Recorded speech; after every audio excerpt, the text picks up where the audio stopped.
Oh, no. God dang it. My iPad died. Now, how else am I going to watch my favorite Netflix show? You know the one I never talk about? Yeah, that one. Well, say, you know what? I can just take my best friend's password and move it over to one of the many other places I can watch Netflix. I wonder if they have an app for Canon cameras. Oh, they do. Nice. I wonder where else they have an app, too.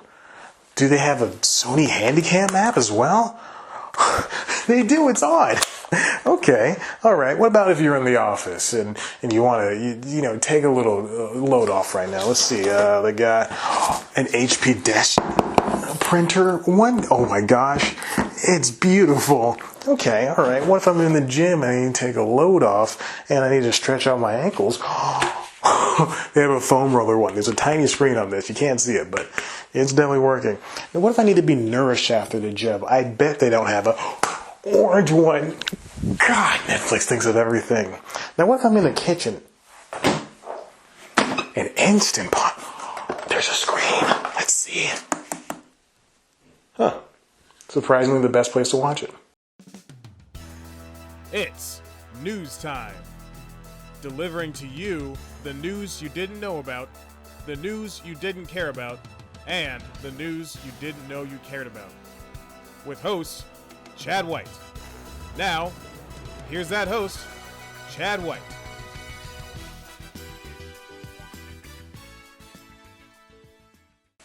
Welcome back to News Time. I'm your host, Chad White, and this is the streaming news you didn't know about. See here, I got the Netflix app up. True or false, you probably don't pay for Netflix. My money's on true. It's only $15 or so, but it's so much easier to hit up a family member or a good friend or even an ex if it means you get free subpar movies and overhyped shows. You're not alone. Millions of people, 1 in 5 or 24 million, use passwords that don't belong to them. I know that early on when the site first started streaming, someone was watching a bunch of anime on my account. I don't know who, but it's safe to say they're probably not a part of my life anymore. Those jerks. Netflix recently missed its subscriber numbers for the third fiscal quarter. Oddly enough, this is the second consecutive time this has happened. You must be thinking, oh no, Netflix is gonna go under. I better finally get to Hemlock Grove before it disappears. Well, fret not, because Netflix is still the mega powerhouse studio and distributor it's been for years now. The streamer was just shy of the 7 million new subscribers it hoped to procure and had to lower estimates for 2019 overall as well. Why the missed targets? It comes down to 3 things mostly. No new interesting projects, new competitors on the horizon, and password sharing. Netflix is not known for total quality control. Just look at their children's programming. One month they might release a Troll Hunters, the next a Stretch Armstrong. With Disney, HBO, NBC, and others joining in on the streaming fun, bringing along a slew of new shows, as evident in HBO's case at least, Netflix is going to have to contend with a lot of quality product.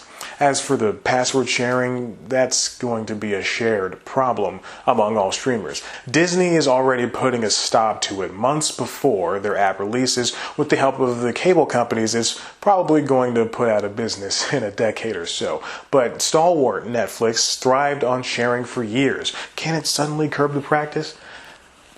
Not really. We share because it's easy. We don't want to pay the $8 to $13 to watch lackluster shows and movies. Speaking of, those price hikes are always a deterrent. Netflix even admitted as much to its shareholders. Netflix and the others know you're sharing those precious forbidden words. You better believe they're going to counteract it. Here's Netflix Chief Product Officer Greg Peters talking to analyst Mike Morris during the most recent earnings call. Another topic that we haven't talked about in a little while is that of password sharing or stealing or whatever you want to call it. As we get to a more mature growth trajectory in the U.S., does that come back into being something important for you to address? And how do you address it without alienating a certain portion of your user base? How do you strike a balance there? Yeah, I think we continue to monitor it. So we're looking at the situation and, we'll see, again, those consumer friendly ways to push on the edges of that. But I think, we've got no big plans to announce at this point in time in terms of doing something differently there. And here's a scary fact. A streamer is probably tracking you if you give out your password. A British firm called Cinemedia is hired by the likes of HBO or Netflix and uses artificial intelligence to track passwords. They turn the accounts over to the companies, leaving them to do what they wish, asking the offending user to reset the password or terminating the account altogether. Another argument the streamers can use, but probably not implement, is whatever the Computer Fraud and Abuse Act is. Basically, it considers what illegal hacking could include, like, say, passwords. However, the Ninth Circuit Court of Appeals ruled the area is a little gray in terms of, well, everything. And this was back in 2016 when things were slightly better than they are now. Or if you're a white man, completely unchanged. Q3 was such an important step for Netflix. Those new services I mentioned are almost here, and around this time next year, it's possible they could affect Netflix's bottom line. Yes, even Apple TV Plus has a chance. Plus, according to Recode's Peter Kafka, it's also redemption from the beating Netflix took a few months ago during the Q2 earnings when it only gained a paltry 2.3 million new subs. It doesn't help that shows that thrived on Netflix will return to their home providers' new platforms. Friends in the Office are driving forces for any fan to subscribe to HBO Max and Peacock, respectively. Such a dumb name. Password sharing may look bad to corporate, but there are a ton of benefits for both sides. The more people that use their friends' passwords, the more they watch the service. 14 and 11% of Netflix and Hulu users, respectively, are sharing passwords, and they're more likely to watch those services daily. 40% of them do so. Compare those numbers to Amazon Prime's, which land at 6% shared passwords and 22% daily watching. Whatever the case, Netflix doesn't care, for now. The overlords know you're going to continue using the service, for now. Do note they will try harder, though, when it comes to their, I'm not going to say content. Why is that even in the script?